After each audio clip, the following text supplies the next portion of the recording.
Question 10. Which of the following conditions is necessary for the formation of hydrogen bond? A.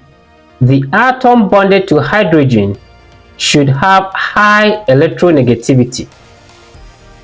B. There should be the presence of a lone pair of electrons. C. The bond involves sharing of electrons. D. The atom bonded to hydrogen should have low electronegativity. The correct answer is A. The atom bonded to hydrogen should have high electronegativity.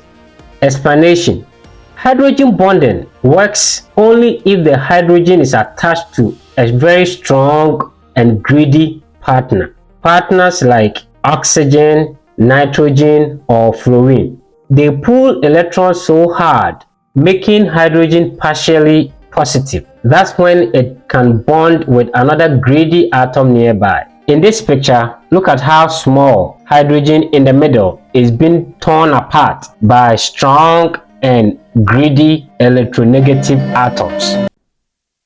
If this is helpful, subscribe and stay tuned. Love.